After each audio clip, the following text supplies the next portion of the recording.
Hey folks, so this is the second half of section 11.1. This is the video that deals with the ambiguous triangle. I assume that you've already watched the notes video for this, and you will want to make sure that you completely understand the notes video before we jump right on into the lesson video. So don't skip over the notes video, please. Also, you'll notice that I have pulled up on my screen here the solving ambiguous triangle flowchart. And so you'll want to make sure you have that printed out to be able to use for the chapter 11 test. And I will be using that today, so make sure that you have handy access to that as we go through this particular section of the second half of 11.1. All right, so I've already given you these notes, so I'm not going to go through any explanation about those. The explanation came in the notes video, so go back, make sure you understand that. So let's look at example 5. Example 5 gives you two sides and an angle, and the first thing that my directions tell me to do is to use the flow chart to help answer the following. How many possible triangles are there? Before I even start you in on this, I want you to understand a couple of things about my flow chart. My flow chart has several different abbreviations that you need to understand. Most of them are spelled out for you, but I will spell them out a little further. So the first thing is the triangle SSA. Now, what you need to understand is that the SSA triangle, where I've been given two sides, that's the S and the S, and an angle not included, that's your A, two sides and an angle not included, that's the only time you're going to have an ambiguous triangle. Now, how can I know without drawing a picture that I actually have two sides and an angle not included? And what you're going to find is that the three pieces of information that you've been given, if two of them have the same name, then you will have the ambiguous triangle. So take a look. Here I have a side A, but I also have an angle A. You'll notice that these two have the same name. They're both named with an A. And notice also that I do have two sides and one angle. So the only way I can have two sides and one angle is if I have either SAS or SSA. If I have SAS, all three of these are going to have a different name. So like I'll have maybe two sides of A and B, and my angle will be angle C. But in this particular case, a side and an angle will always have the same name. So side with the same name is going to be one of your abbreviations over here. And you can see that on my flow chart. Side with the same name, I just abbreviate it as SWSN. And then the other side is just going to be called OS for other side. So that's going to be the basic set of abbreviations on your flow chart. So following the flow chart, I want to keep that as big as I can here so that you can read both of them. For example number 5, let's go up to the very beginning of the flow chart. Is my triangle SSA? Well, I look at the fact that I have two sides, I have one angle, and I have a side and an angle with the same name. So absolutely my answer is yes. So then I can follow over to my yes. And then it says, is the side with the same name? Okay, so that's going to be my side A. Is my side with the same name greater than the other side? And we would say absolutely, because 35 is greater than 30. Okay, so again, let's follow our yes. And so when we follow our yes, we find, hey, there's only one solution, and I would need to use the law of signs to solve this. Although in this particular case, we're not using anything to solve. All right, so come back over here. And my side with the same name is greater than the other side, so therefore I have one solution. Look at example number 6. So once again, ask yourself, go back to the top of the flow chart. Is this an SSA triangle? Well, let's take a look at our letters. In our letters, I have two sides, one angle, and one side has the same name as my angle. So yes, this is an SSA triangle. So let's go over to our flow chart then. In our flow chart, let's follow the yes. Is the side with the same name? So that's going to be side B. Is it greater than the other side? Well, we would have to say no, it's not.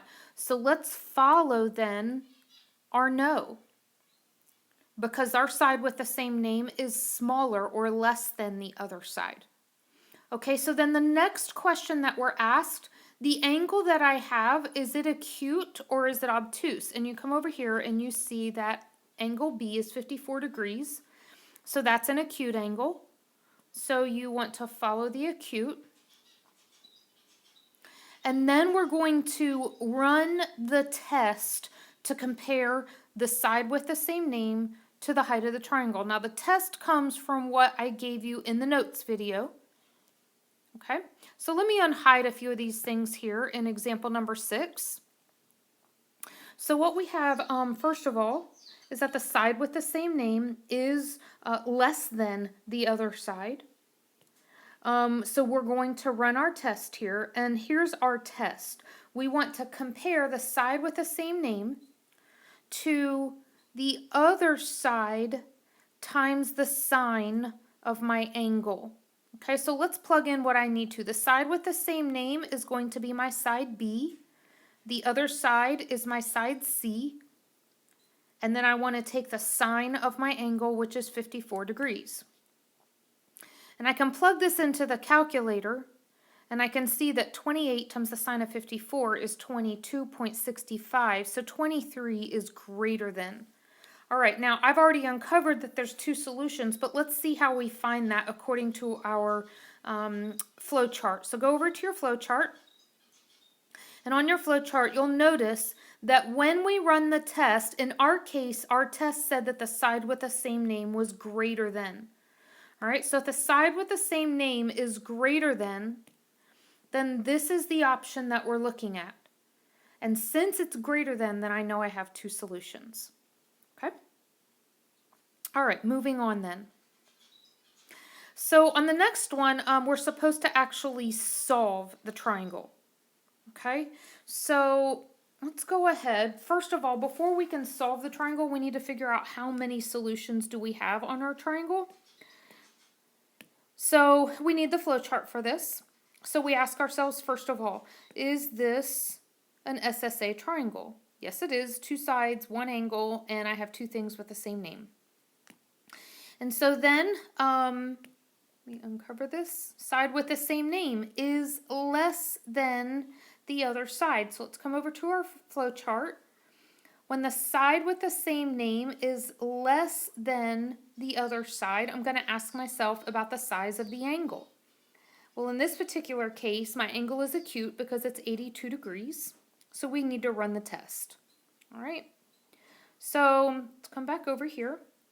My test is going to be the side with the same name compared to the other side times the sine of my angle.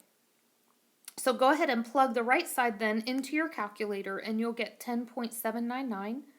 So that 7 number is less than your 10 number. And so you go back to your flow chart.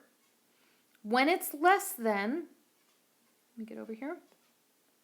When your test provides a less than for you, here it says side with the same name is less than the other side times the sine of my angle, then I have no solutions. So we come back over here then to example number 7. I don't have any solutions. If there's no solutions, there's nothing to find. There is no triangle to solve because there isn't a triangle that exists here. All right, so then let's go over to example number 8. So you'll see here that I have already used the flow chart and I've already given you the information here through my work. You can run through this and check me on this. I find that the side with the same name is greater than the other side, so we're going to have one solution. So let's go find our one solution. You can also see that I've already set up my chart and I've already filled in my angle B my side A and my side B. They're already there in the chart. All I have left to do is find 2 angles and 1 missing side. All right, so the first thing I'm going to do then is that I'm going to use the law of sines to be able to find this. And you'll see here that the only full fraction I have is my B fraction. And the only other part of a fraction that I have is my A fraction. So these are the 2 fractions that I'm going to use to set up my law of sines. So here's my A fraction. The sine of A over side A is equal to the sine of my angle B over the side angle B. I'm sorry, side B, not angle B, side B. Let's do some cross multiplying. When I cross multiply, I'm going to get sine of A by itself. And technically, folks, I actually did not cross multiply here. I simply multiplied by 189.6 on both sides. But you can cross multiply. All right, so we'll put that into the calculator. Check me on this, please, with your calculator, so you may want to pause your video. And we will get 0.71199, but that's the sine of angle A. I need angle A itself, and you remember that inverses find angles. So angle A then is 45.3970. So I can come back up to my picture, and I can put my 45-degree angle in for angle A. Now, the next thing is to find angle C, and that's super easy now that I know 2 of my 3 angles. So I'll just do 180 minus the 2 angles I already have, and that will give me angle C. And I didn't write it down below in the work, but my angle C will be this number, the 20.8830. Okay, so now I have enough information then to find my side C. Personally, I would use the B fraction and the C fraction to find this, since B was handed to me. It was given to me. I haven't messed it up yet. So setting up my B and my C fraction, it's going to look something like this. Remember that you always want to put your unknown on top. It's much easier if you do that. And so that's why over here on the left side, I put my angles on top because that was unknown. And now over here on the right side, I put my sides on top because it's my sides that are unknown. Again, I'm cross multiplying, or technically speaking, I'm multiplying on both sides by the sine of this 20 number. I didn't write it all down because my calculator is going to remember it for me. And I get that my C value is 94.9241. And so I can go put that into my chart. So that now when I see what I have angle A was one of my answers, angle C was one of my answers, and side C was one of my answers. Okay? All right, let's move on then below the flow chart to example number 9. Example number 9. Once again, I've already taken the time to figure out how many solutions I have. I went through the flow chart and I asked myself, is it SSA? Yes, it is. Is the side with the same name greater than the other side? Yes, it is. Okay, so I only have one solution to find. I've already set up my chart, so you'll probably want to pause and set up your chart. Now, as I look at my chart, notice my C fraction is completely filled in. My A fraction is partially filled in, so I'm going to use the law of sines on my C fraction and my A fraction. So here's my A fraction, here's my C fraction, and once again, you'll notice I put angles on top because that's what is unknown at the moment. Go ahead and multiply on both sides by 32.5. Put this into your calculator, and you should get the decimal 0.4300. But that's the sine of angle A. You want angle A, which is going to be, once you find the inverse, is going to be 25.4684. So I can go ahead and unhide that then. Now that I have 2 of my 3 angles, it's very simple to find my third angle. So angle B then is going to be this 102-degree angle. All right. So now what we have is we still have our given C fraction. I would use my C fraction to be able to find side B. So I'm going to use my B fraction and my C fraction here. And so there's my b fraction, there's my c fraction. Sides went up on top because that was my unknown. So I'm going to multiply on both sides by the sine of 102. I'll put this in my calculator, and I'll get my b value of 73.8634. And once again, please make sure that you can work through that on your own. You can type that into your calculator and get the same numbers that I'm getting.